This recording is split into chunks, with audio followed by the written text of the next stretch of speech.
Hello friends, welcome to Jatin Verma IAS academy YouTube channel.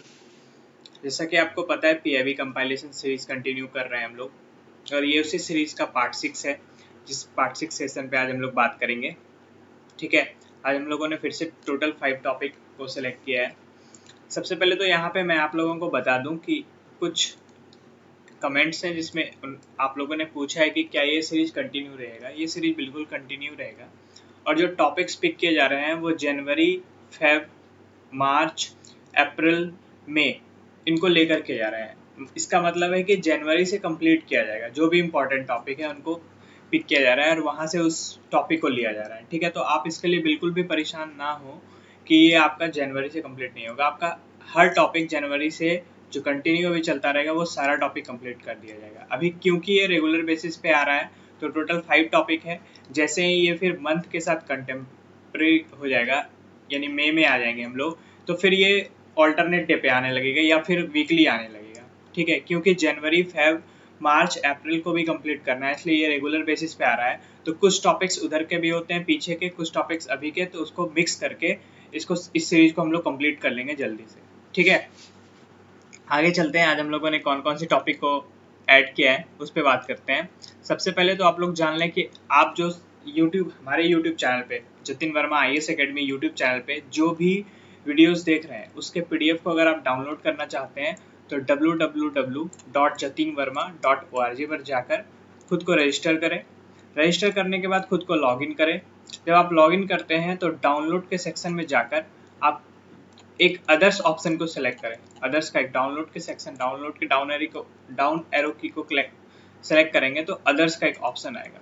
उस others के option में आपको ये सारा पीडीएफ पीआईबी का कंपाइलेशन या जो भी सीरीज आ रहे हैं, हिस्ट्री के आ रहे हैं, इकोनॉमी के आ रहे हैं, पॉलिटी के आ रहे हैं, आप किसी भी कोर्सेज के सीरीज जो भी आ रहे हैं उसके पीडीएफ को यहाँ आप डाउनलोड कर सकते हैं। ठीक है, सेम आप ऐसा ही अपने फ़ोन में भी कर सकते हैं। ये डेस्कटॉप वर्जन है, ये फ़ोन वर्जन है, तो फ़ोन में भी ऐसे ही कर सकते हैं। यहाँ आके खुद को रजिस्टर करेंगे, लॉगिन करेंगे, डाउनलोड सेक्शन में जाके अदर्स मेनू में आप ऐसे पीडीएफ इसके डाउनलोड कर सकते हैं।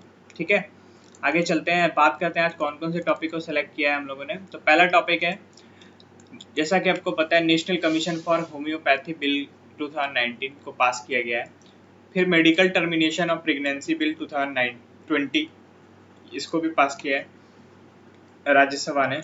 फिर जीनोम इंडिया, जैसे ह्यूमन जीनोम प्रोजेक्ट था, वैसे जीनोम इंडिया एक cataloguing the genetic variation in India project है। इसके बारे में बात करेंगे कि इंडिया इसमें कैसे डेवलप कर रहा है और क्यों हमको इसकी जरूरत पड़ी जब हमारे पास पहले से ह्यूमन जीनोम प्रोजेक्ट है। फिर एडिशन टू रामसर साइट्स, जो रामसर कन्वेंशन है उसमें कुछ साइट्स को नया ऐड किया गया था लास्ट मार्च के मंथ में, तो उसके बारे में जानेंगे। टेक फॉर ट्राइबल्स के डेवलपमेंट के लिए, एम्पावरमेंट के लिए एक स्कीम को लॉन्च किया गया, उसके बारे में जानेंगे। साथ में इसमें प्रधानमंत्री वन धन योजना के बारे में भी प्रीलिम्स के लिए कुछ उसकी बातों को भी जानेंगे। ठीक है, आगे चलते हैं।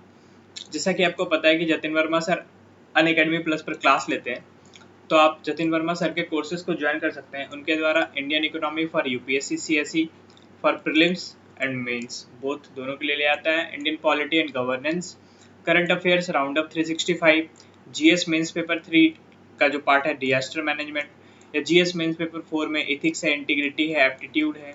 साथ में Jatin Verma prelims test series जो 2020 के लिए अभी जो प्रीलिम्स आने वाला है 31 मई को, जो नहीं होगा, जो आगे पोस्टपोन हो चुका है, या फिर 2021 में, 22 में, 23 में ये कंटिन्यू रहेगा।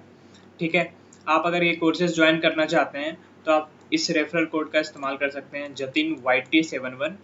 जब आप इस रेफरल कोड को यूज़ करते हैं तो आपको इंस्टेंट 10% का डिस्काउंट मिल जाता है। तो मैं आपको दिखाता हूँ वो कैसे है और क्या फीस है उसके। सबसे पहले तो जान लीजिए कि जो कोर्सेज होते हैं वो हॉलिस्टिकली कवर किए जाते हैं। जैसे कि हिस्ट्री आपको जीएस पेपर 1 का पार्ट है, तो पेपर 1 आपका यहाँ। फिर polity paper 2, ethics integrity aptitude paper 4, science and technology paper 3, art and culture paper 1, Indian society paper 1 में भी है और ये पेपर 2 में इसके क्वेश्चन आते हैं। ज्योग्राफी पेपर 1 का पार्ट है। ठीक है, और डिजास्टर मैनेजमेंट पेपर 3 का पार्ट है। ऐसे राइटिंग बहुत इंपॉर्टेंट है, 150 प्लस मार्क्स नहीं ला रहे हैं आप, ऑल इंडिया रैंक में आप नहीं आ रहे हैं, ऑल इंडिया रैंक में आपको आना है, आईएएस बनना है, आईपीएस बनना है, तो ऐसे राइटिंग बहुत इंपॉर्टेंट है। Indian economy paper 3, environment and ecology paper 3, ये भी बहुत इंपॉर्टेंट है। तो आप देख रहे हैं कि paper 1, paper 2, paper 3, paper 4, even ऐसे रेटिंग आपका ये सब होलिस्टिकली कवर किया जा रहा है यहाँ पे। तो आप इसको ज्वाइन कर सकते हैं इस कोर्स को ज्वाइन करने के लिए आप वेबसाइट पर जाएं, यूपीएससी सीएससी सेलेक्ट करें, ठीक है। आपको क्योंकि आपको यूपीएससी के कोर्सेज को सब्सक्राइब करना है, इसलिए आप यूपीएससी सीएससी सेलेक्ट करेंगे। यहाँ पे बैंकिंग के भी कोर्स हैं, एसएससी के कोर्स हैं, तो ऐसा नहीं है। आपको अगर यूपीएससी लेना है तो आप यूपीएससी सेलेक्ट करेंगे। आप जब ये यूपीएससी सेलेक्ट करते हैं और आप सब्सक्रिप्शन में जाते हैं तो आपको एक सब्सक्रिप्शन का ऐसा पे करने के लिए आता है, तो आप मिनिमम 12 मंथ के लिए कोर्स ले सकते हैं, क्योंकि आप देख सकते हैं कि प्राइस में ज़्यादा डिफरेंस नहीं है। 32,000 और 40,000 प्लस 8 है ओनली, और इसमें आपको प्लस 6 मंथ का और कोर्स मिल जाता है। लेकिन इससे भी अच्छी बात क्या है, जब आप जतिन YT71 कोड यूज़ करते हैं तो आपको 10% का इंस्टेंट डिस्काउंट मिल जाता है। जब आपको 10% का डिस्काउंट मिलता है तो 4,000 लेस हो जाते हैं, तो 36,000 आपको सिर्फ पे करना होता है 12 मंथ के लिए।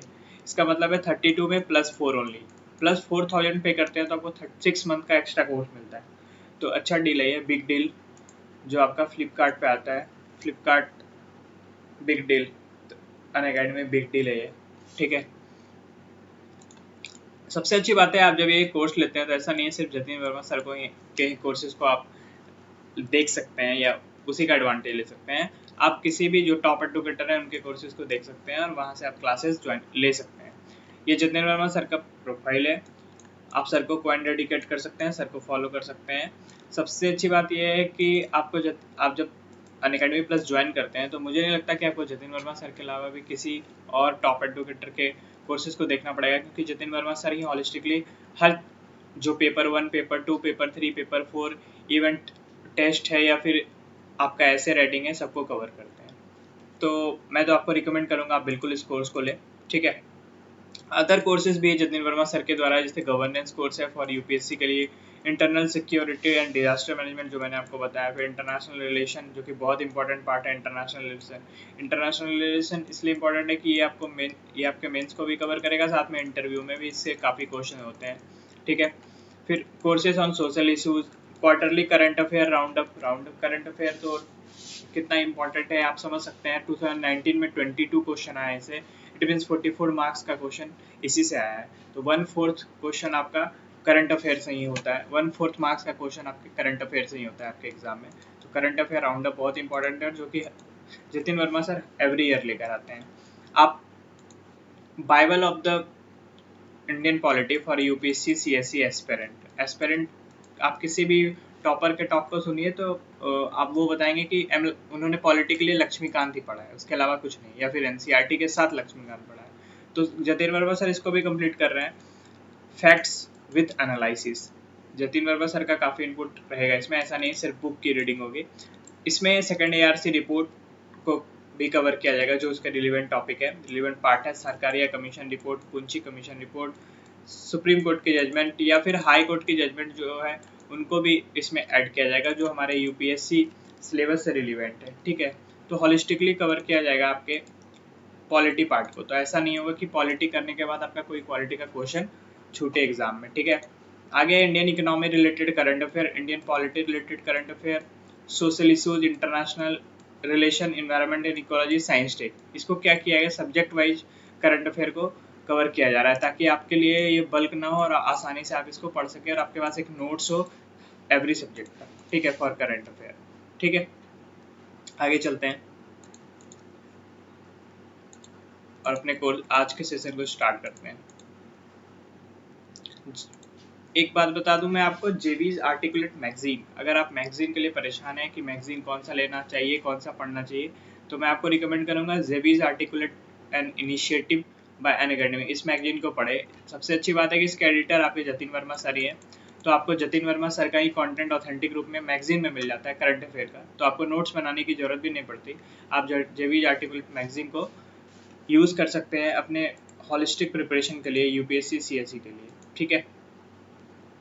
आप जतिन वर्मा सर के कोई भी कोर्सेज के लिए अपडेट रहना चाहते हैं, नोटिफिकेशन चाहते हैं, तो आप टेलीग्राम ज्वाइन कर सकते हैं। इस लिंक पे जाकर आप टेलीग्राम ज्वाइन करें। जतिन वर्मा सर से रिलेटेड कोई भी क्लासेस नया आता है या फिर उनके यूट्यूब चैनल पे या अनअकैडमी प्लस पर कोई कोर्सेज आता है तो उसके बारे में आपको नोटिफाई कर दिया जाएगा। इवन आपको उस टेलीग्राम चैनल पे PDF जो भी क्लासेस के PDF होते हैं या फिर वीडियोज़ हैं, नोट्स हैं, वो सब भी आपको वहाँ पर प्रोवाइड किए जाएंगे। ठीक है, आगे चलते हैं।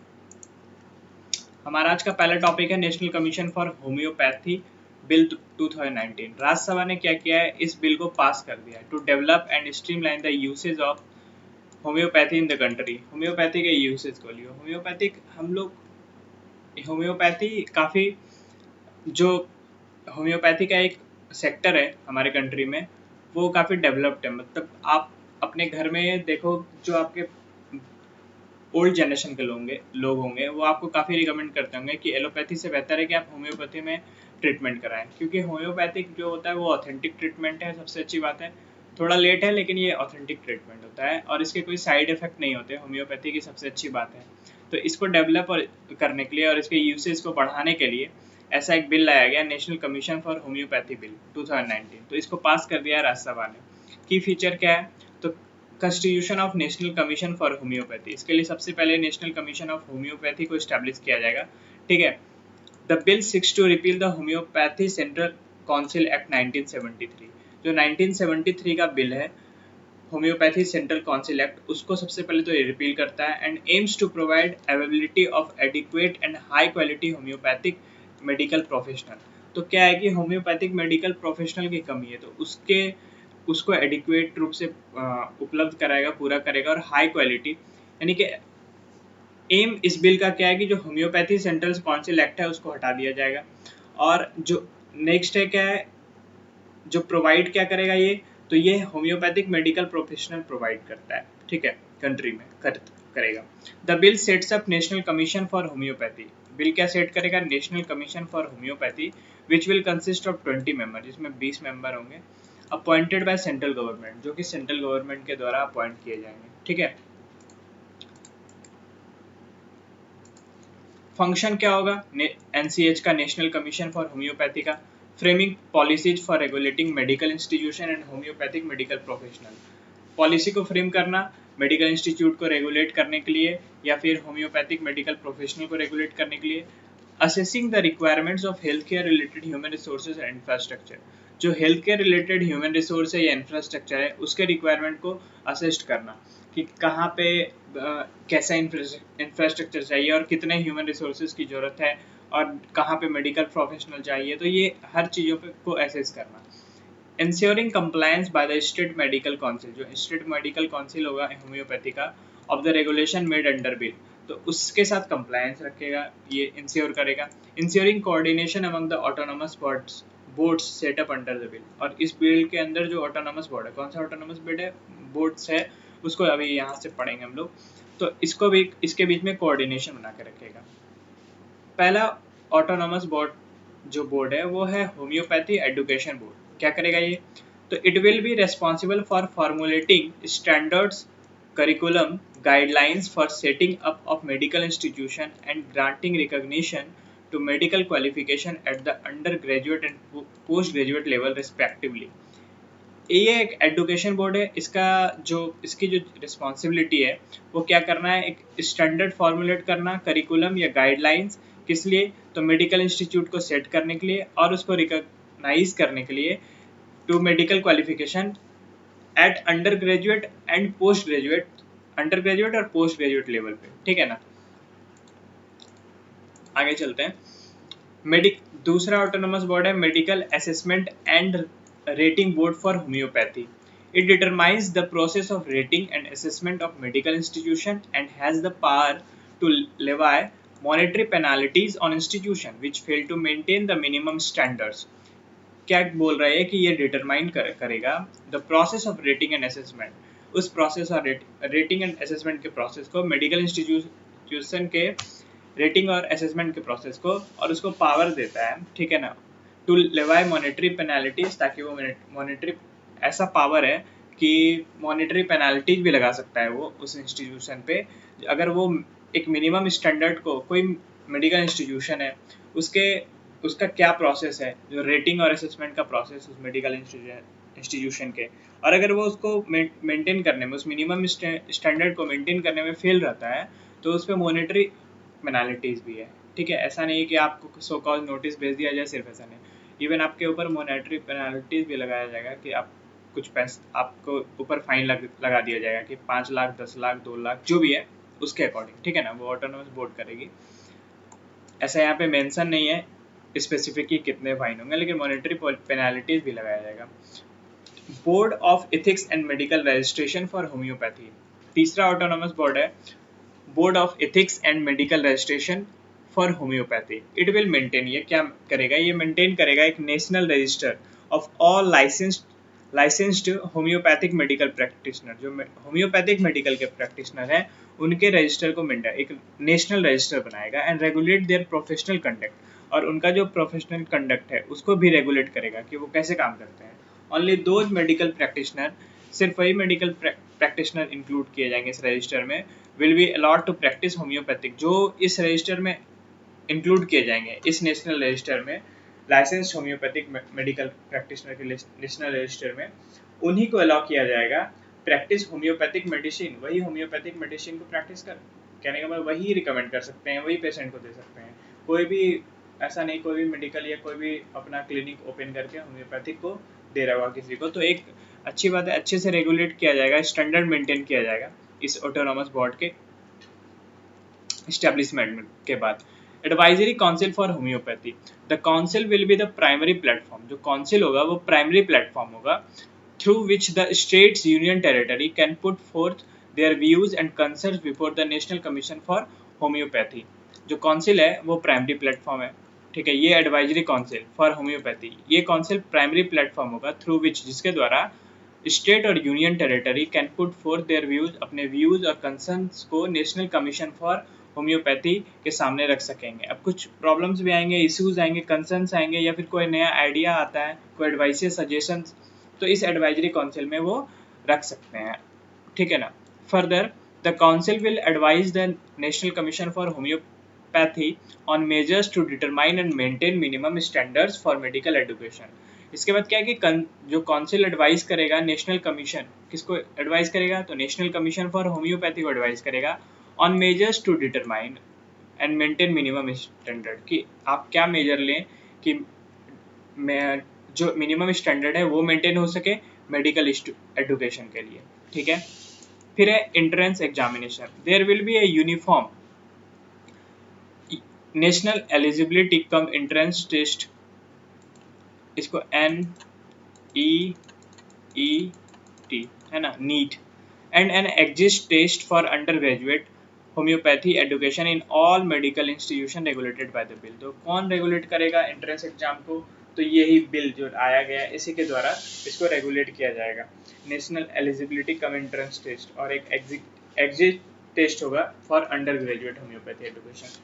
The bill also proposes a national teachers eligibility test, teachers eligibility test भी है NTET, ठीक है ना, फॉर पोस्ट ग्रेजुएट, जो पोस्ट ग्रेजुएट हैं of homoeopathy who wish to take up teaching homoeopathy as a profession, जो कि चाहते हैं कि होम्योपैथी को as a teaching profession join करें, तो उसके लिए भी एक टेस्ट है, national teachers eligibility test for postgraduates, ठीक है। नेक्स्ट क्या है, appeal on matters related to professional and ethical misconduct.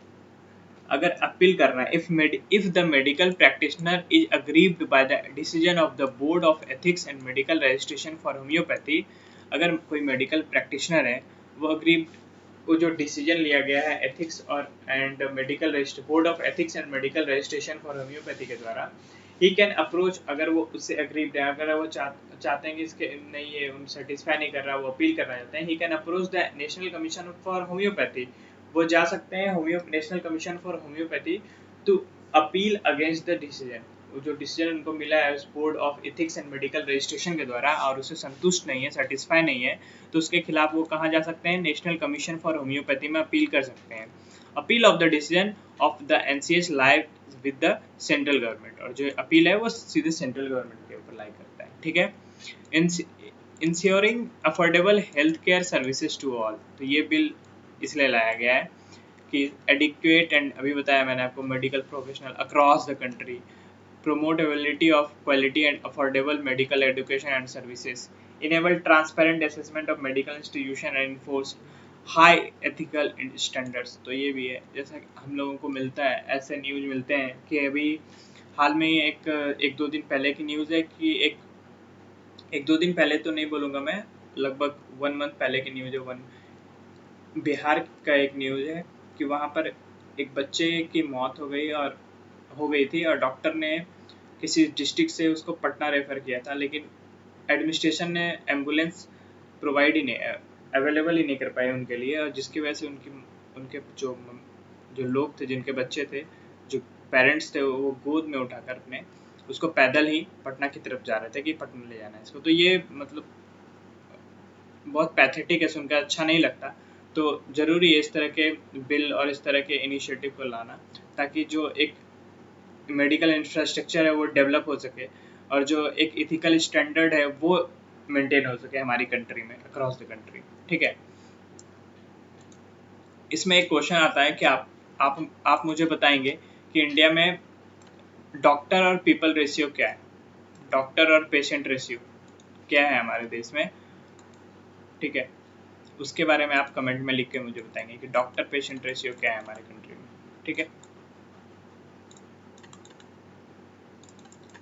Doctor patient ratio, और वर्ल्ड में क्या है, और वर्ल्ड में इसके लिए क्या स्टैंडर्ड मेंटेन किया गया है, या कौन मेंटेन करता है स्टैंडर्ड। WHO ने अगर कुछ बताया है तो वो बताएं आप जरूर। ठीक है, अगर आप सुन रहे हैं तो। और प्लीज़ चैनल को, अगर आप नए हैं तो चैनल को सब्सक्राइब करें, आप वीडियो को लाइक करें। आपके कोई क्वेरीज हैं तो आप सीधे कमेंट में पूछ सकते हैं, आपको उसका रिप्लाई मिल जाएगा।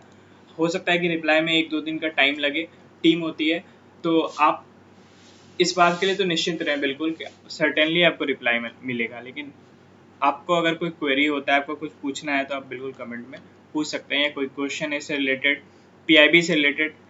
और एक बात और मैं क्लियर कर दूं आप लोगों को कि PIB की सीरीज कंटिन्यू रहेगी, डेली रहेगा, रेगुलर बेसिस पे, जब तक कि ये मई के साथ कंटेम्प्रेरी नहीं हो जाता।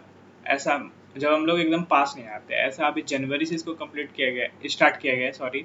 तो हर आपको 5-6 टॉपिक डेली लाया जाएगा, और जब तक ये पास नहीं, जनवरी, फेब, मार्च, अप्रैल कंप्लीट नहीं होता। ठीक है ना, और मई में हैं हम लोग, तो मई मैं चाहूँगा कि मई तक में, जो मई 31 ऑफ मई है, तब तक मैं जनवरी, फेब, मार्च, अप्रैल और मई तक का लगभग सारा टॉपिक, जो इम्पोर्टेंट टॉपिक है, जो UPSC से रिलेवेंट है, उस सारा कंप्लीट कर दिया जाए। आपको मैं रोज़ 5-6 टॉपिक दे रहा हूँ, कवर कर रहा हूँ, एनालिसिस कर रहा हूँ, तो आप 5-6 टॉपिक के अकॉर्डिंग अगर इस मंथ हम लोग 150-160 टॉपिक कंप्लीट कर लेंगे, ठीक है, तो आपके प्रीलिम्स के लिए काफ़ी हेल्पफुल होगा, क्योंकि PIB प्रीलिम्स के लिए बहुत ही इंपॉर्टेंट है। PIB से प्रीलिम्स में डायरेक्ट क्वेश्चन आते हैं, बिल से रिलेटेड, जो नया अमेंडमेंट आया है उससे रेगुलेटेड, या फिर कुछ नया नोटिफिकेशन आ रहा है किसी से, तो वो सब तो बहुत ही इंपॉर्टेंट है आपके लिए। PIB प्रीलिम्स पर्सपेक्टिव से तो बहुत ही इंपॉर्टेंट है। ठीक है, क्योंकि फैक्ट्स के क्वेश्चन जो होते हैं वो PIB में बहुत अच्छे से होते हैं, और PIB एक नोडल एजेंसी है गवर्नमेंट की, तो यहाँ आपको ऑथेंटिक जो इन्फॉर्मेशन है वो मिल जाता है। ठीक है, तो मैं चाहूँगा आप इसको कंटिन्यू करें, और नए हैं तो चैनल को सब्सक्राइब करें, लाइक करें।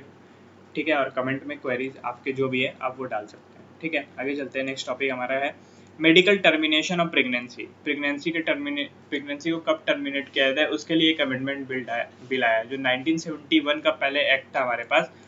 ठीक है, उसको अमेंड करने के लिए बिल लाया गया, जो कि लोकसभा ने पास किया हाल ही में। तो की चेंजेज क्या है? It seeks to extend the upper limit for permitting abortion from 20 weeks to 24 under special circumstances.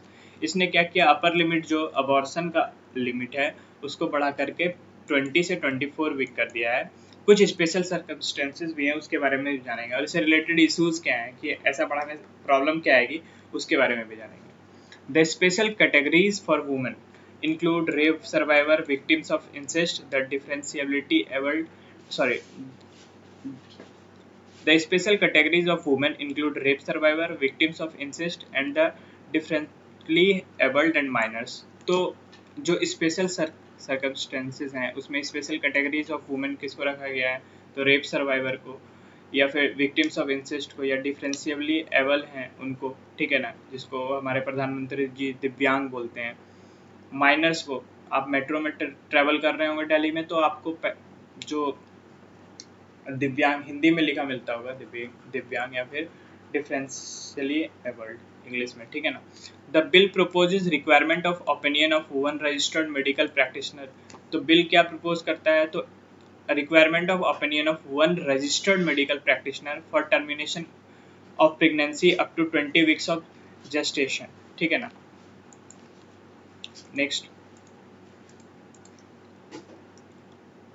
it also provides for the requirement of opinion for 2 RMPs for termination of pregnancy of 20 to 24 weeks. तो इसमें आपको मैं एक दिखा रहा हूँ, क्या है कि जो एक रजिस्टर्ड मेडिकल प्रैक्टिशनर है आरएमपी, ये बिल प्रपोज कर रहा है requirement of opinion of one registered medical practitioner for termination of pregnancy up to 20 weeks of gestation, ठीक है। इसी में एक नेक्स्ट बात जो लिखी हुई है वो है, it also provides for the requirement of opinion of 2 RMPs for termination of pregnancy of 20 to 24 week. 20 week तक के लिए तो 1, लेकिन 20 से 24 वीक के लिए 2 RMPs के लिए, ठीक है, रजिस्टर्ड फॉर मेडिकल प्रोफेशनल के लिए practitioner. Constitution of a medical board, एक मेडिकल बोर्ड का कंस्टिट्यूशन के बारे में बात कर रहे हैं। Every state government is required to constitute a medical board. जो स्टेट गवर्नमेंट है वो एक उसको रिस्पॉन्सिबिलिटी है कि वो एक मेडिकल बोर्ड को कंस्टिट्यूट करेगा। This medical boards will consist of the following member. इसमें क्या कौन कौन होंगे, एक गायनेकोलॉजिस्ट होगा, एक पेडियाट्रिशियन होगा, एक रेडियोलॉजिस्ट और सोनोलॉजिस्ट होंगे, या तो रेडियोलॉजिस्ट हो सकता है या सोनोलॉजिस्ट, या फिर any other number of members as may be notified by the state government. तो गायनेकोलॉजिस्ट, पेडियाट्रिशियन, रेडियोलॉजिस्ट और sonologist, any other number of members as may be notified by state government. तो ये 4 पॉइंट आपके UPSC prelims के लिए important है, क्योंकि prelims पास है हमारे, कभी भी हो सकता है, यूपीएससी है, ठीक है ना। यूपीएससी हमेशा एक्शन में होता है, superstar Akshay Kumar action hero है यूपीएससी हम लोगों के लिए, वो कभी भी कोई एक्शन ले सकता है, तो आप हमेशा रेडी रहिए। तो ये आपके प्रीलिम्स पॉइंट ऑफ व्यू से इम्पॉर्टेंट है ये 4 पॉइंट कि state medical consider the following sentences related to state medical board. Every state government is required to constitute a medical board, and this second आपका query में हो सकता है, this medical board will consist of the following member. तो gynaecologist, paediatrician, तो इसमें कुछ change कर दिया जाएगा आपको, ठीक है ना। गायनेकोलॉजिस्ट को हटा दिया जा सकता है, या पेडियाट्रिशियन को हटा दिया जा सकता है, या ओनली रेडियोलॉजिस्ट, ऐसा हो जाए। Under the bill, if any pregnancy occurs as a result of failure of any device or method used by woman or her partner to limit the number of children, such an unwanted pregnancy may constitute a grave injury to the mental health of the pregnant woman. Under the bill में क्या है?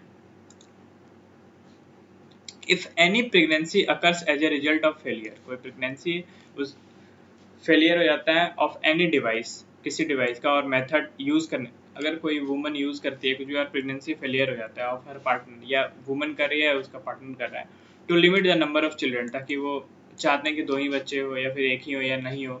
Such an unwanted pregnancy, इस तरह का जो unwanted pregnancy है, may constitute a grave injury to the mental health of pregnant women, ठीक है। तो प्रेग्नेंट बच्चे की मौत हो जाती है तो वुमेन के लिए एक प्रॉब्लम है, ठीक है। इसको बाद में देखते हैं।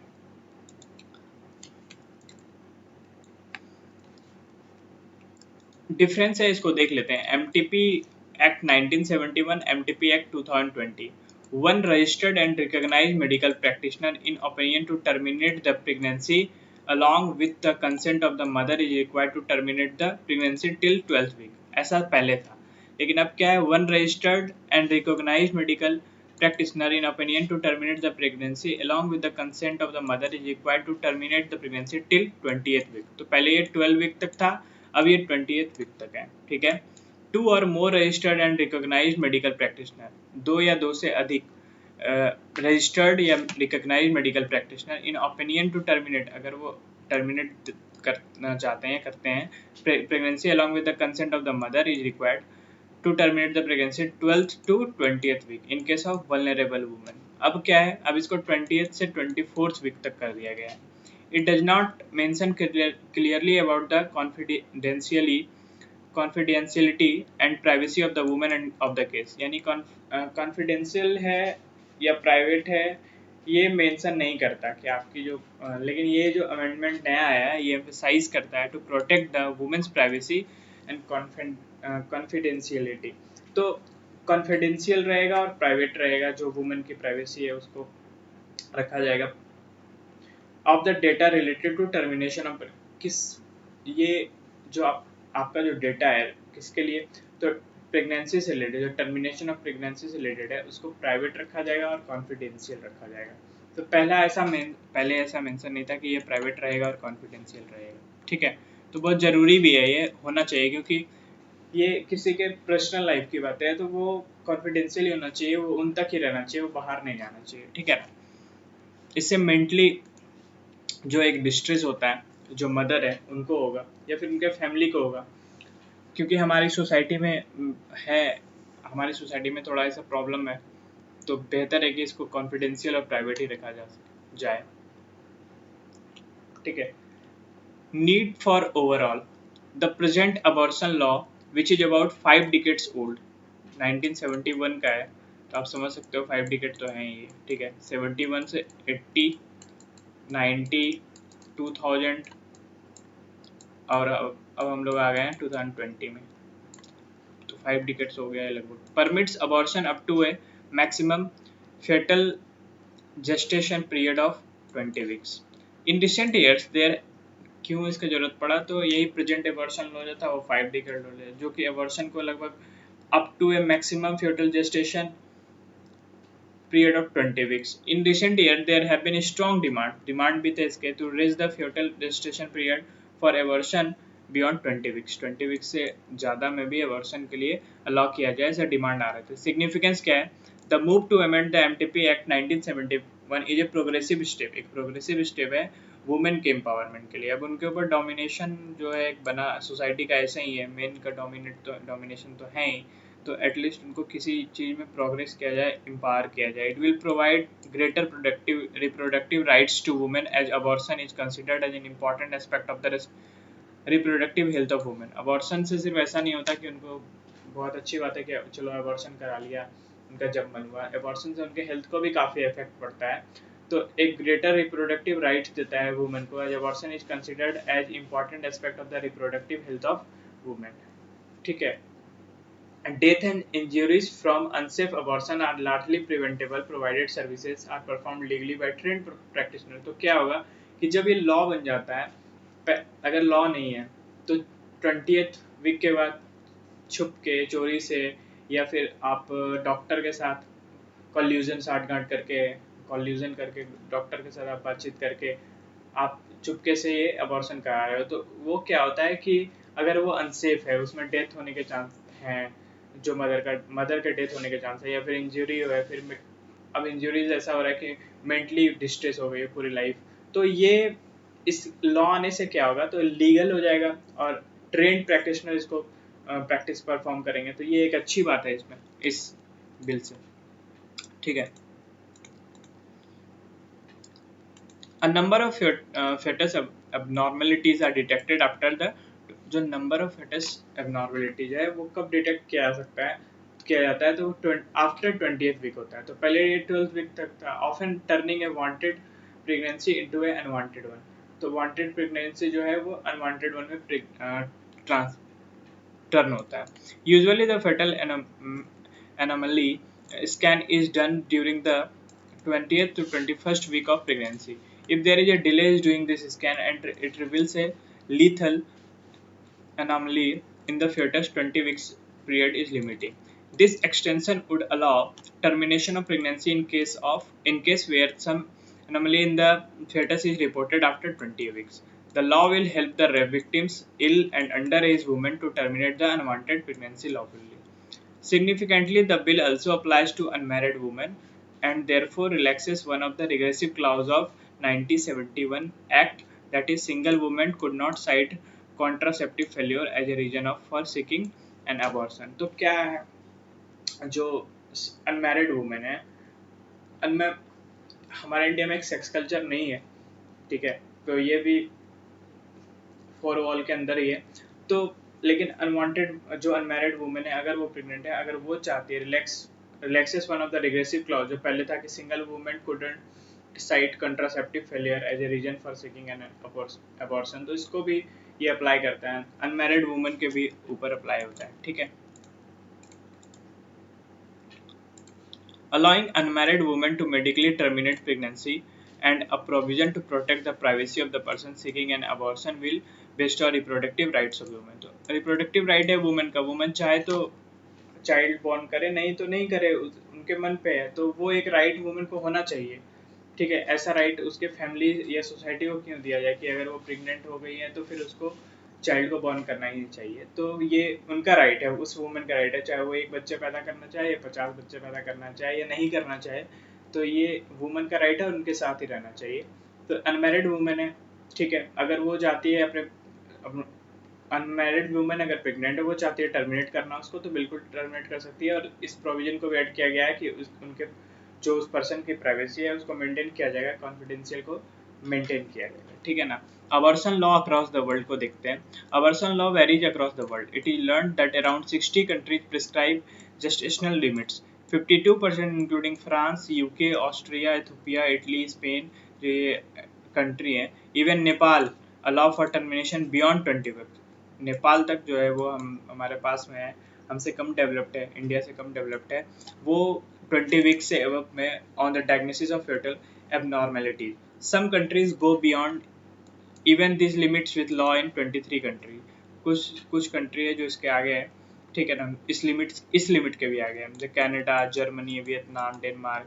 For abortion at any time during pregnancy on the request. इससे भी आगे है, मतलब जब भी मन करे आप जाके अबॉर्शन करा सकते हैं on the request of the mother, ठीक है ना। तो ये डेवलप्ड कंट्रीज है, तो अच्छी बात है।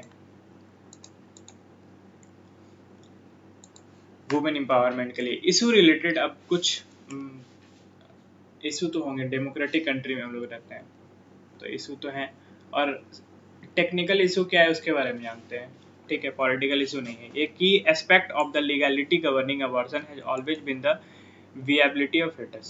Viability implies the period from which a fetus is capable of living outside the womb। तो ये एक इशू है, की एस्पेक्ट है of the legality governing abortion has always been the viability। जो viability है, viability क्या इम्प्लाई करता है, तो period from which a fetus is capable of living outside the womb। as technology improves with infrastructure upgradation and with skillful professional driving medical care, this viability naturally improves।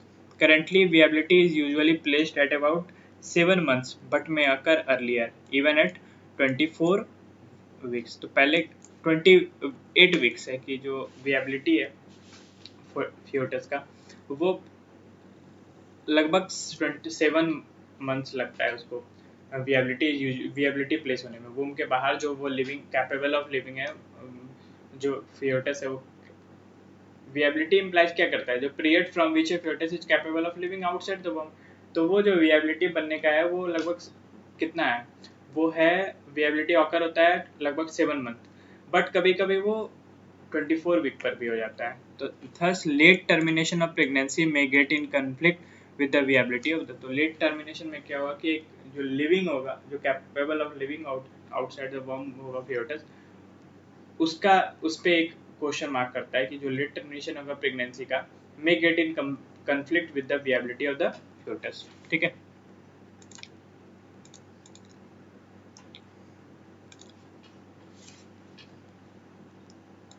एक question है why 20 week window is not enough. Most क्यों नहीं था, most fetal abnormalities are detected only after 19th week।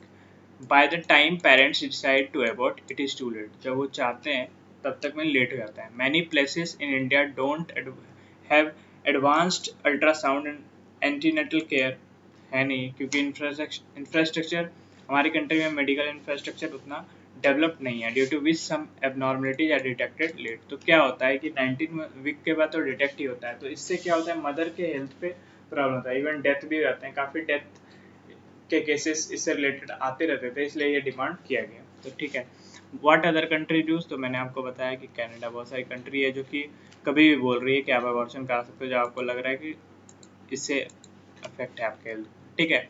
The preference of A male child keeps sex determination centers in business in spite of their illegal status। तो एक और issue क्या है, जो preference है मेल चाइल्ड का कि gives sex determination centers in business in spite of their illegal status। तो जो सेक्स डिटर्मिनेशन सेंटर है उसके बिजनेस स्टेटस को बढ़ा रहा है वो business in spite of their illegal status, ठीक है, उनके लीगल स्टेटस के बावजूद भी they are concern that a more liberal abortion law can aggravate this state of affair। तो ये कंसर्न है कि अगर ज़्यादा लिबरल अबॉर्शन लॉ दे देंगे 20th वीक तो फिर ये जो हमारी सोसाइटी में एक प्रेफरेंस है मेल चाइल्ड का, हमारे इकोनॉमिक्स लास्ट ईयर के इकोनॉमिक्स सर्वे में भी इसको सन मेटाफोर को लेके सन मेटा प्रेफरेंस ऐसा कुछ टॉपिक पे भी आया हुआ था।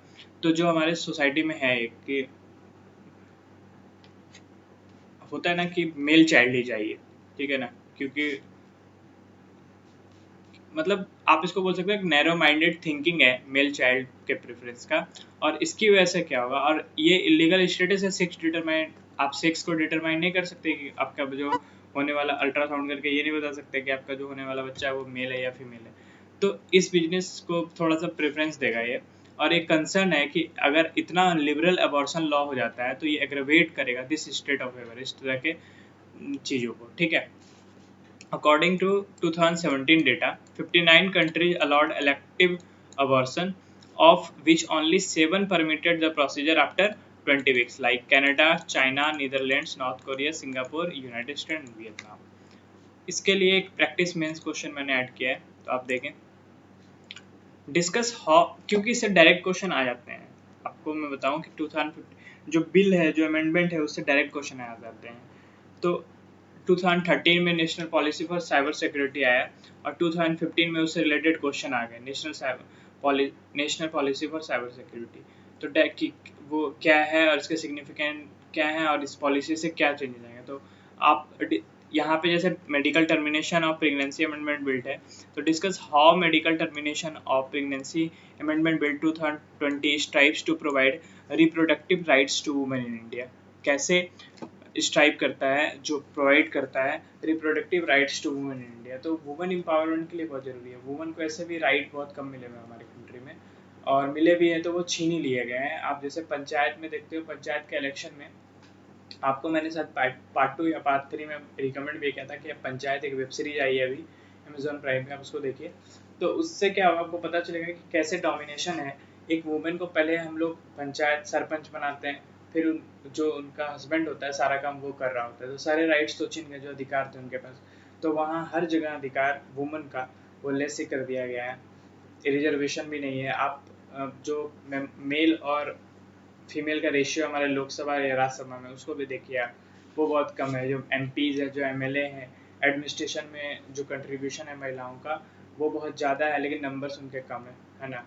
तो डिस्कस ये medical termination of pregnancy amendment कैसे स्ट्राइक करता है, कैसे रिप्रोडक्टिव राइट देता है वुमेन को इंडिया में, इसके बारे में बताना है। आप अपने विचार को लिखें और इसको कमेंट में पोस्ट करें, इवेल्युएट कर दिया जाएगा। मैं रोज़ बोलता हूँ ये बातें, लेकिन एक भी क्वेश्चन नहीं आता है, ठीक है।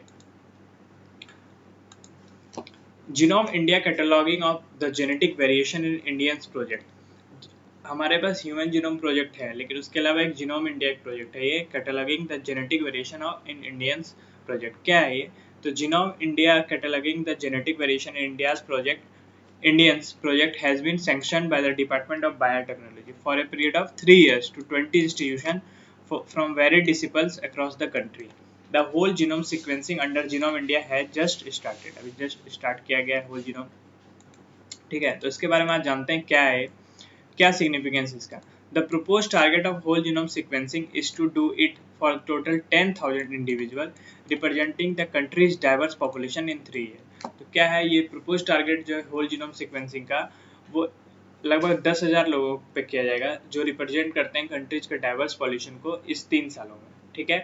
द 3 सालों में the information generated from whole genome sequencing can facilitate further human genetics. बाद में ह्यूमन जेनेटिक रिसर्च में ये फायदा देगा कंट्री में, with greater precision and to design a genome wide association array for the Indian population to develop precision health care and diagnostic for major disease at affordable cost. क्या है कि जो बहुत सारे डिजीज है, बहुत सारे डिजीज का पता ही नहीं चलता, ठीक है, बहुत लेट पता चलता है, या फिर उसके सही से ट्रीटमेंट नहीं है, लेट ट्रीटमेंट है, या फिर ट्रीटमेंट है ही नहीं, आपको हमेशा मेडिसिन खाना पड़ेगा, या फिर कोई डायग्नोसिस नहीं है, प्रिसीजन हेल्थ केयर प्रोवाइड नहीं किया सकता। तो इन सब चीज़ों के में ये बहुत हेल्प करेगा। जब ये 10,000 इंडिविजुअल के डेटा को प्राप्त कर लिया जाएगा, डेटा को कलेक्ट कर लिया जाएगा, तो सीक्वेंस करने के बाद क्या फैसिलिटेट कर देगा, ह्यूमन जेनेटिक रिसर्च को फैसिलिटेट करेगा कंट्री में। साथ में ये डिजाइन किस लिए, to design a genome wide association array for the Indian population to develop a precision health care and diagnostics for major disease at affordable cost. तो एक जो किसी भी डिजीज के लिए जो इतना कॉस्ट लग रहा है, क्योंकि ऑथेंटिसिटी पता नहीं है उसकी, ट्रीटमेंट कैसे हो, या फिर मेडिसिन पे ही हम लोगों को जिंदा रख रहे हैं कि आप जब तक मेडिसिन खा रहे हो तब तक आप ठीक हो, मेडिसिन छोड़ दिया आपने ठीक नहीं हो, तो वो एक जो सर्टेन डायग्नोसिस है वो नहीं पता है। अगर तो इस जीनोम प्रोजेक्ट से वो एक हम लोगों को उसकी जानकारी मिलेगी, तो एक अफोर्डेबल कॉस्ट पे highly adequate medical health care service हम लोगों को प्रोवाइड हो पाएगा। The data security and sharing measures for this project will be govern by the rules and regulation formulated by government of India. जो data security और sharing, जो data आएगा, अब क्या है कि किसी के जीनोम को अगर जो होल जीनोम सीक्वेंसिंग है is to do it for the total 10,000 individual, तो वो रिप्रेजेंट करेगा कंट्रीज का डाइवर्स पॉल्यूशन को रिप्रेजेंट करता है। और उस जीनोम से हम लोग रिसर्च भी तो करेंगे, लेकिन उससे ये भी पता चल जाएगा कि किसको कौन सी बीमारी है, किसको क्या है, किसको कौन सा डिजीज है, किसको हेल्थ इशूज है। तो वो एक डेटा सिक्योरिटी है जो उससे क्या हो सकता है कि ब्लैकमेल किया जा सकता है ना, कि उस डेटा को अगर कहाँ दे दिया जाए तो हेल्थ इंश्योरेंस को पता चल जाए, तो हेल्थ इंश्योरेंस वाले आपको कॉल करेंगे कि आपको टीबी है तो आप ना इंश्योरेंस करवा लीजिए 5 लाख के कवर का, आपको कैंसर है तो आप इंश्योरेंस करवा लीजिए 5 करोड़ का, आपकी फैमिली के लिए काम आएगा। तो ये एक कंसर्न है। Data security and sharing measures जो होगा इस प्रोजेक्ट के लिए, वो गवर्न किया जाएगा रूल्स एंड रेगुलेशन जो फॉर्मुलेट किया जाएगा गवर्नमेंट ऑफ इंडिया के द्वारा।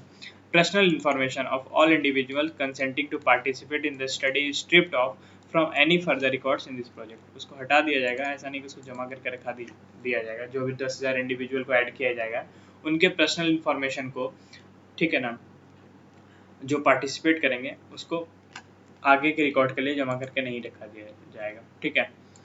This process of de-identification ensures that the personal information of the participants is not compromised.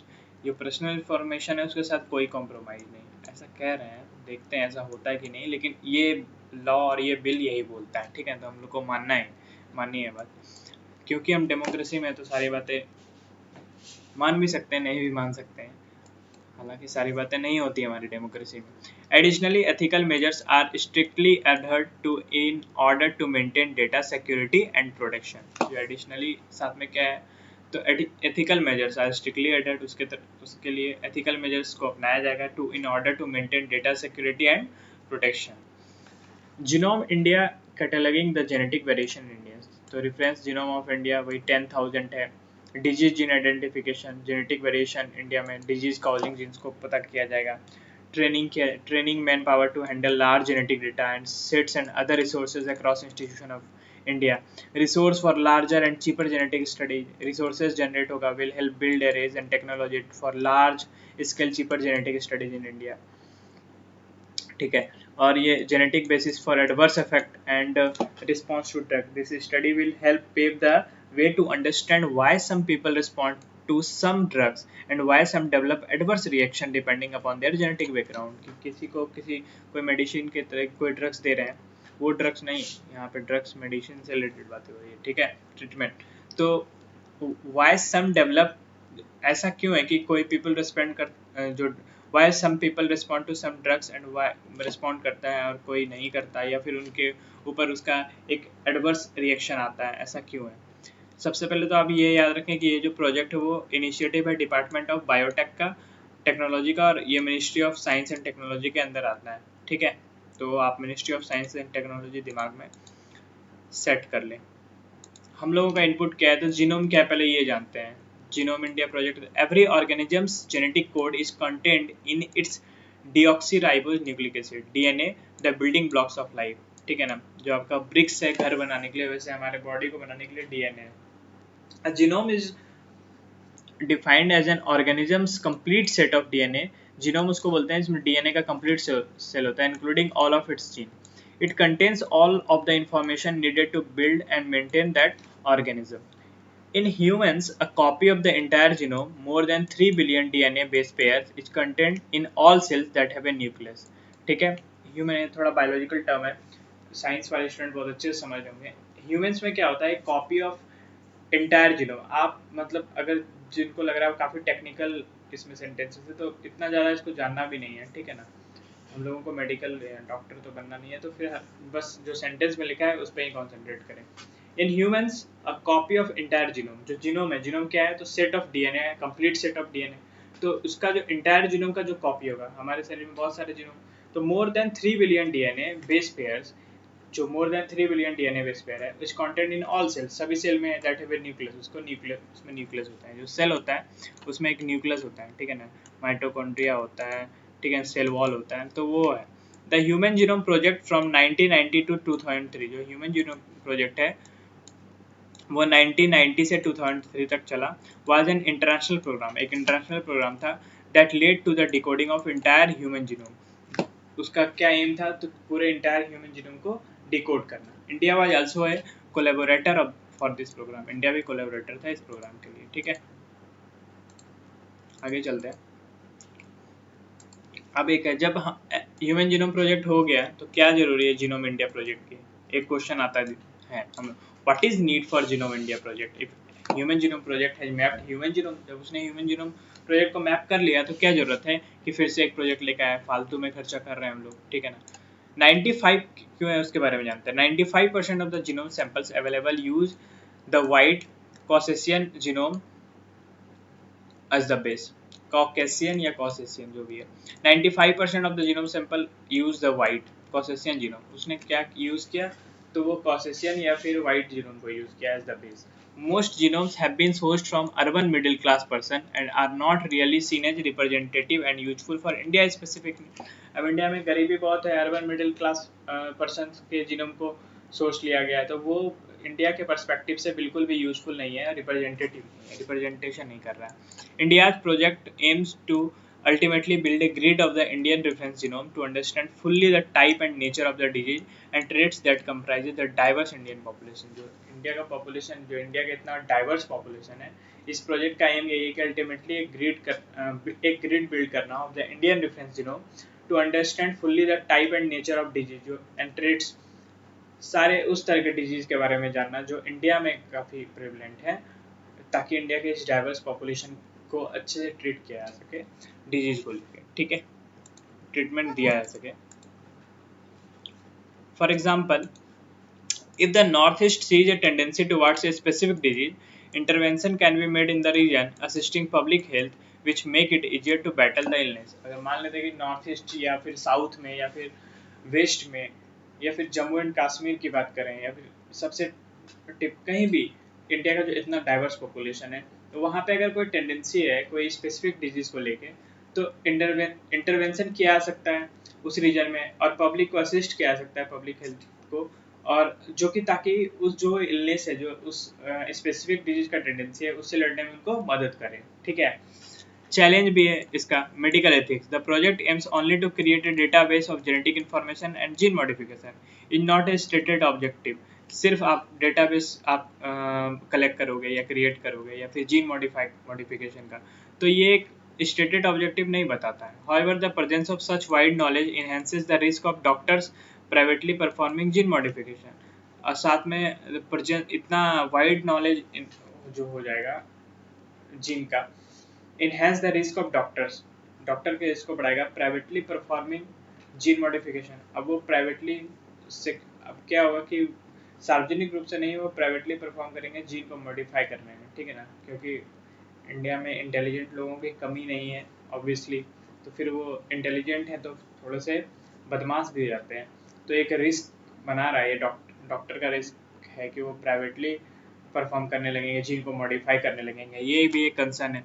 Data storage. After collection of the sample, the anonymity of the data and question of its possible use and misuse needs to be addressed, especially since India has not passed the data privacy bill. अब India ने data privacy bill तो pass किया है नहीं, तो collection of sample, the anonymity of the data and question of its possible use, तो ये miss use हो सकता है आपका डेटा, आपका स्टोरेज जो जीन से रिलेटेड होगा, क्योंकि एक स्टेटेड ऑब्जेक्टिव तो है नहीं इसमें। Fear of scientific racism, scientific studies of genes and classifying them could reinforce racial and caste stereotype and allow for politics and history to acquire a racial twist। एक scientific racism हो सकता है इसकी वजह से, ठीक है ना।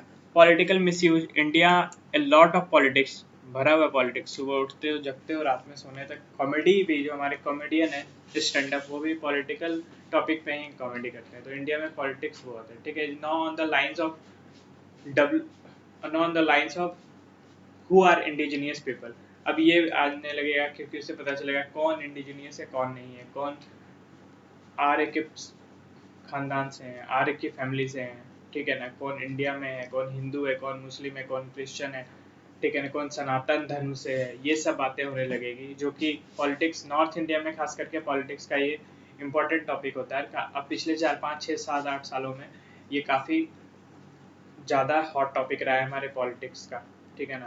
आप अक्सर हर स्पीच में, चाहे कोई भी पॉलिटिशियन हो, किसी भी पार्टी का हो, आप उनके हर स्पीच में ये बातें जरूर सुनते हैं, कास्ट रेसिज्म से लेकर के। A Genome India project could add a genetic dimension to the education। एक जीनोम इंडिया प्रोजेक्ट जो है could add a genetic dimension to the Qualtron, ठीक है ना। आगे चलते हैं, ये टॉपिक हमारा एडिशन टू रामसर साइट्स। क्या कंटेक्स्ट है इसका? India has added 10 more wetlands to the sites protected by the Ramsar convention. कौन कौन सा ऐड किया है? तो 10 और वेटलैंड को साइट्स में ऐड कर दिया गया रामसर कन्वेंशन। अब रामसर कन्वेंशन क्या है उसको भी देखेंगे, सिलेटेड मॉन्ट्रियक्स कन्वेंशन क्या है उसको भी देखेंगे, वेटलैंड्स क्या है उसको भी देखेंगे, तो सब कुछ देखेंगे। पहले इस टॉपिक पे जो डेटा आया उसको देख लेते हैं। किसको ऐड किया गया? महाराष्ट्र में नांदूर जो फर्स्ट है, इस स्टेट का पहला है, महाराष्ट्र का पहला है। पंजाब में Keshavpur, Miani, Beas conservation reserve and Nangal. तो आपको बताना है बियास कंजर्वेशन रिजर्व कहाँ पे पंजाब में है, इसके आसपास में कौन सी रिवर है, इसके बारे में आप पता करें, ठीक है। उत्तर प्रदेश में नवाबगंज, पार्वती, आगरा, समन, समसपुर, सांडी, फिर सरसाई नावर, ऐसा नेम है, ठीक है, नाम बहुत अजीब है यार। The other 27 Ramsar sites are in Rajasthan. जो अदर है वो कहाँ कहाँ है? तो राजस्थान में केरला, उड़ीसा, मध्य प्रदेश, हिमाचल प्रदेश। देखिए इसमें महाराष्ट्र नहीं है कहीं, ठीक है, तो महाराष्ट्र से फर्स्ट स्टेट का पहला ही है महाराष्ट्र, ठीक है। सबसे पहले तो जानते हैं वेटलैंड क्या होता है। अभी तो मैंने बता दिया कि 10 वेटलैंड को ऐड किया गया, टोटल 10 को, तो वो वेटलैंड कौन सा है? तो वेटलैंड क्या होता है, सॉरी, तो wetland include almost any habitat where water is the key to the environment and its wild. सारे उस हैबिटेट को बताता है जहाँ पे वाटर की होता है एनवायरनमेंट के लिए, उसके वाइल्ड लाइफ के लिए। वेटलैंड्स में क्या इंक्लूड है? Swamps, marshes, billabongs, lakes, salt marshes, mud flats, mangroves, coral reefs, fens, peat bogs और bodies of water, whether natural और आर्टिफिशियल, परमानेंट और टेम्पररी। चाहे वो नेचुरल हो, आर्टिफिशियल हो, परमानेंट हो, टेम्पररी हो, ऐसा कुछ भी कंडीशन नहीं है, कुछ भी हो सकता है, वो नेचुरल भी हो, आर्टिफिशियल भी हो, परमानेंट भी हो, टेम्पररी हो। तो इसमें स्वैम्स होते हैं, मार्सेस होते हैं, ये सब है, लेक सॉल्ट, जहाँ पे वाटर है, ठीक है ना। Water is the key to the environment and its wildlife, तो ये इंपॉर्टेंट है। Water within these areas can be static और फ्लोइंग। ऐसा नहीं है कि फ्लो वाटर ही वेटलैंड कहलाएगा, स्टैटिक भी हो सकता है तो भी वेटलैंड कहलाएगा। फ्रेश होगा तो भी, ब्रैकिश होगा तो भी, सलाइन होगा तो भी, and can include inland rivers and coastal और marine water to a depth of 6 metre at low tide. और इंक्लूड करेगा इनलैंड रिवर को और कोस्टल और मैरीन वाटर को टू ए डेप्थ 6 मीटर की डेप्थ तक at low tide. There are even underground wetland, even underground wetland भी होगा, ठीक है। Anywhere from estuaries, lakes and rivers to underground aquifers, mangroves, coral reefs and rice paddies count, ठीक है ना। कहीं भी एस्चुरीज से लेक्स, रिवर्स से टू अंडरग्राउंड एक्विफर्स या फिर mangrove, coral reef, rice paddy सबको काउंट किया जाएगा। अब ये देखिए कि मैंग्रोव वेटलैंड कैसे वर्क करता है, ठीक है। तो ये ग्राउंड वाटर है अंदर, बैक्टीरिया ब्रेक डाउन कॉन्टामिनेंट्स, सैचुरेटेड पीट, तो कॉन्टामिनेंट्स एंड सेडिमेंट्स आर फिल्टर्ड, ठीक है।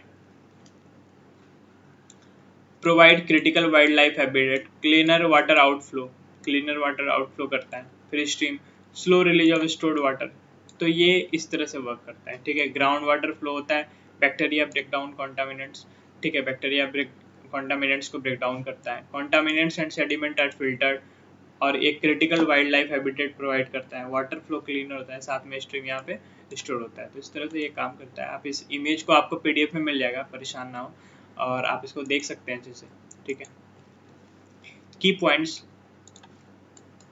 दिस एडिशन विल हेल्प, क्या है सिग्निफिकेंट क्या है, this addition will help in achieving India's ambition mission Nal Se Jal, which aims to provide piped water connection to every household by 2024। तो ये एक आपके मेंस पॉइंट ऑफ व्यू से एक पॉइंट मिल जाता है आपको कि ये एडिशन क्या करेगा, India will help in achieving India के एम्बिशन को अचीव करने में मदद करेगा। जो मिशन है उनका नल से जल, कि हर घर को 2024 तक पानी प्रोवाइड करे।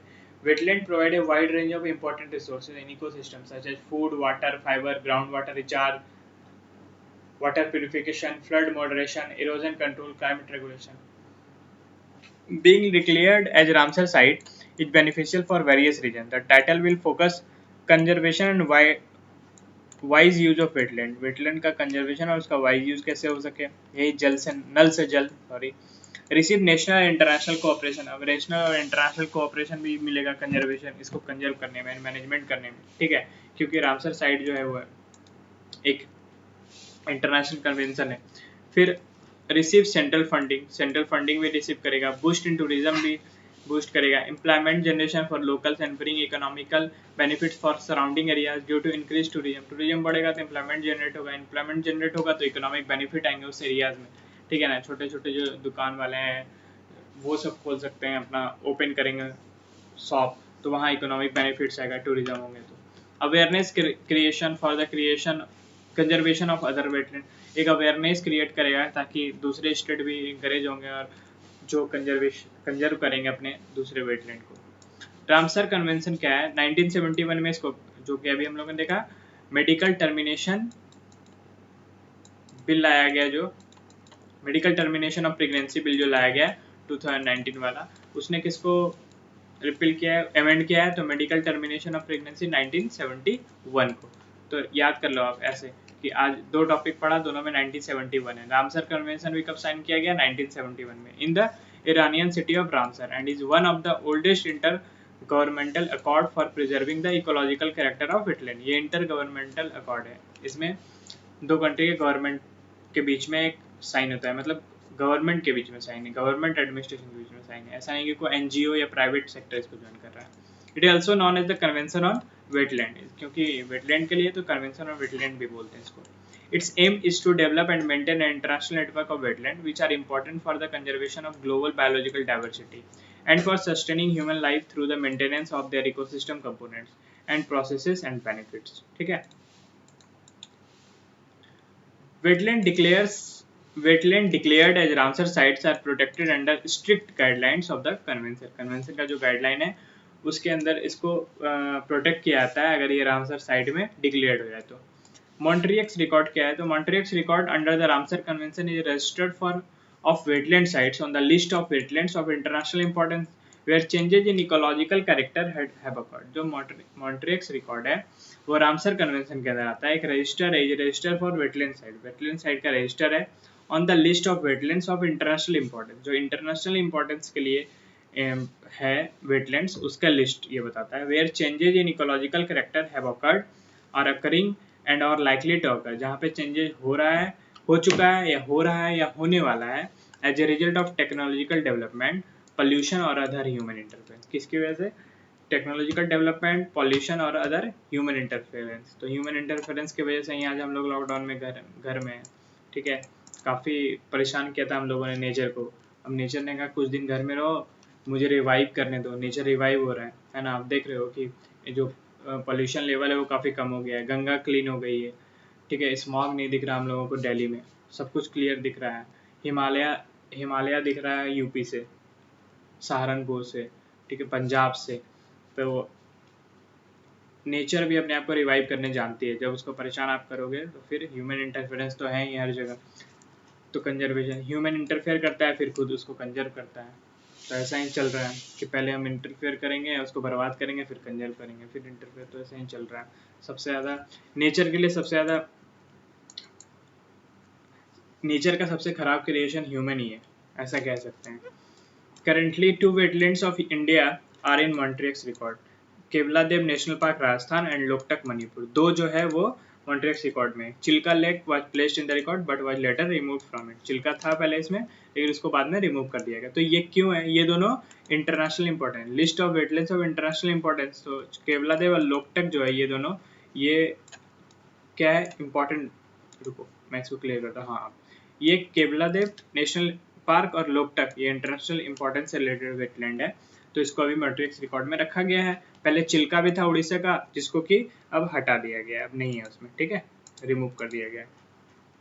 राम सर साइट्स कौन कौन से हैं? तो आप देख लो, अभी जो पहले से ऐड है वो, और जो अभी ऐड हुए हैं उसको भी इसमें नहीं होंगे, वो जो अभी ऐड हुए हैं। केवलादेव यहाँ है हमारा, ठीक है, पहले चिल्का लेक भी था तो वो नहीं है अभी, ठीक है। तो आपका ये नेक्स्ट टॉपिक है टेक फॉर ट्राइबल्स। क्या है ये tech for tribals?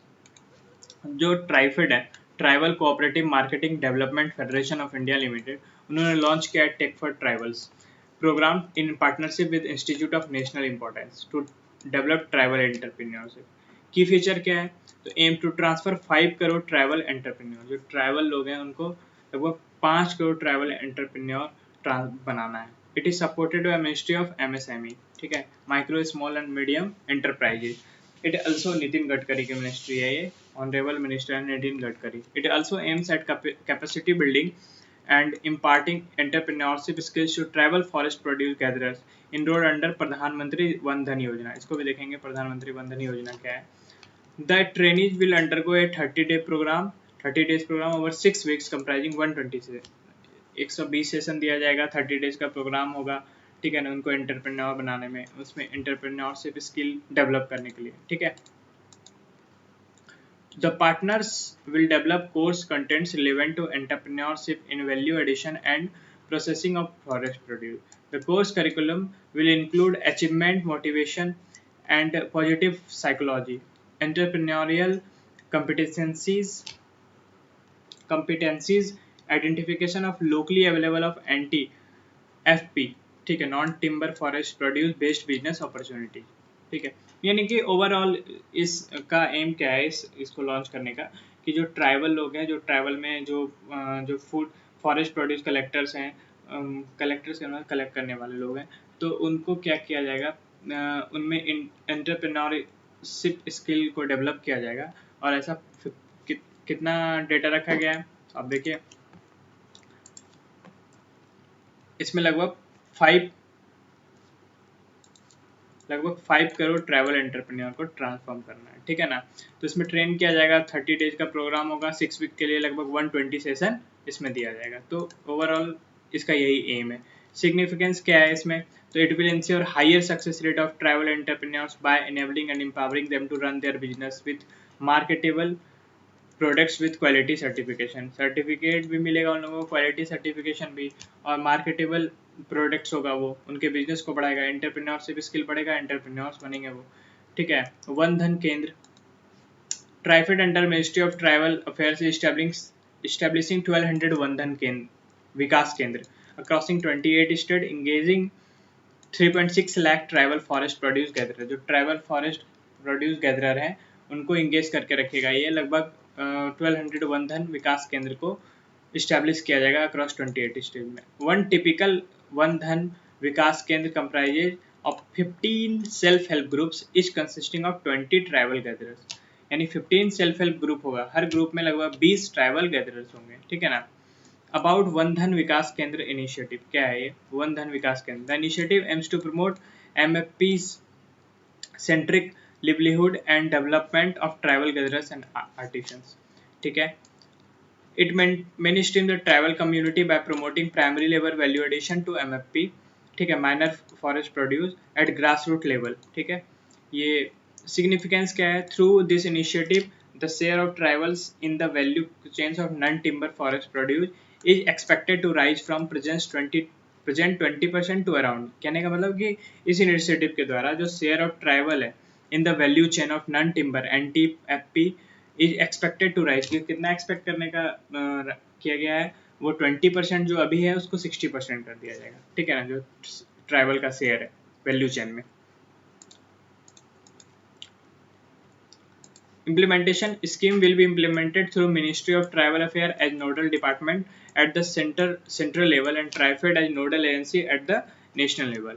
At state level, the state nodal agency for minor forest producers and the district collectors, ठीक है ना, are invited to play a pivotal role in scheme implementation at a grassroots level.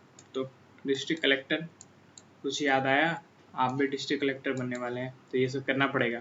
Locally the kendra are propose to be manage by managing committee consisting of representative of Van Dhan SSG cluster. तो एक वंदन 15 group होंगे, एक वंदन जो group होगा उसमें वंदन एसएसजी में हेल्प ग्रुप में उसमें लगभग 20 लोग होंगे, ठीक है ना, ट्राइबल्स कम्युनिटी के। तो ये अच्छी बात है। एक प्रीलिम्स के वैल्यू एड के लिए मैंने ऐड कर दिया है प्रधानमंत्री वंदन योजना, क्योंकि प्रीलिम्स में ऐसे क्वेश्चन आ सकते हैं, स्कीम पॉलिसी से रिलेटेड क्वेश्चन आते हैं, स्कीम से रिलेटेड जो लॉन्च किया गया। तो इनिशिएटिव है मिनिस्ट्री ऑफ ट्राइबल अफेयर का एंड ट्राइफेड का, दोनों का है, ट्राइबल अफेयर ट्राइफेड 2018 में, to improve tribal incomes through value addition of tribal product. तो ट्राइबल प्रोडक्ट है उसके वैल्यूएडिशन, उसमें वैल्यूएडिशन करके उनके इनकम को इम्प्रूव करना, यही एम है इनका। It is a market linked tribal entrepreneurship development program for forming cluster of tribal self-help groups and strengthening them into tribal producer company. It aims to set up tribal community and owned minor forest produce centric multi-purpose one Dhan Vikas केंद्र, ठीक है ना। क्या से M है, तो tribal community setup करना जो ओन करेगा minor forest produce centric multipurpose Van Dhan Vikas Kendra. The Kendra would act as a common facility centers for procurement cum value addition to locally available MFP. तो ये क्या होता है कि नहीं होता, जैसे सुधा डेयरी को जो या फिर अमूल है उनको दूध चाहिए, तो दूध लेने के लिए वो किसी गांव जाते हैं, तो गांव में हर घर जाके दूध नहीं लेते, तो वहाँ पे केंद्र बनाया जाता है कि सारे लोग वहाँ जाके दूध दे दे। सारा जो दूध उनके घर में होता है, जो मिल्क का प्रोडक्शन हो रहा है, जो उनकी गाय जो कॉ मिल्क का प्रोडक्शन हो रहा है, वो सारा मिल्क जो मिल्क मैन होते हैं वो क्या करते हैं, वो वहाँ जाकर दे देते हैं।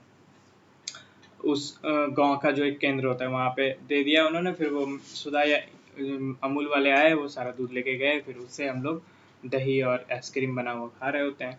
उसी तरह ये भी है वन धन केंद्र। One typical one Dhan Vikas केंद्र कंप्राइजेज 15, अभी पढ़ा, 15 सेल्फ हेल्प ग्रुप्स और सब में 20 ट्राइबल गैदरर्स होंगे, ठीक है। तो ये आज का सीरीज खत्म होता है। तो इसमें काफ़ी इंपॉर्टेंट टॉपिक्स था, ऊपर में वो आप देख सकते हो कि मेंस पॉइंट ऑफ व्यू से जो हमारा बिल से रिलेटेड टॉपिक्स था, फिर प्रीलिम्स पॉइंट ऑफ व्यू से भी। तो ऐसे ही टॉपिक को सिलेक्ट किया जाएगा कि आपका कुछ प्रीलिम्स भी कंप्लीट होता रहे और मेंस पॉइंट ऑफ व्यू से भी टॉपिक कवर होते रहे और पीआई भी कंप्लीट कवर होगा, इसके लिए आप परेशान ना हो, ठीक है।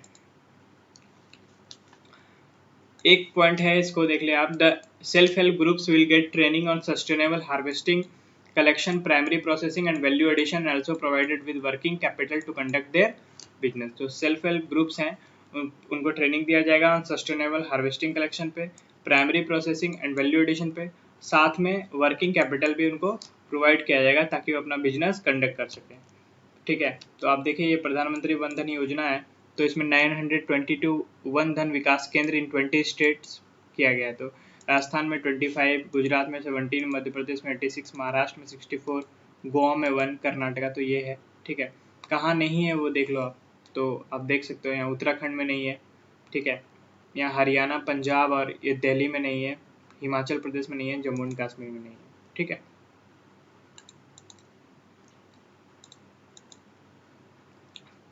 आपको मैंने बताया था कि आपको पीडीएफ डाउनलोड करना है इस सेशन का या किसी भी सेशन का जो हमारे यूट्यूब चैनल पे है, खुद को रजिस्टर करके और उसके बाद अपने आप को लॉगिन करें और यहाँ से डाउनलोड सेक्शन में जाएं। इसमें एक अदर्स का ऑप्शन होगा, उसमें जाकर आप पीडीएफ को डाउनलोड कर सकते हैं। बाकी कोर्सेज की भी जानकारी आपको मिलती रहेगी। यहाँ पे आप वेबसाइट पे भी जा सकते हैं, आप यहाँ पे जेवीज आर्टिकुलेट मैगजीन भी डाउनलोड कर सकते हैं, ठीक है।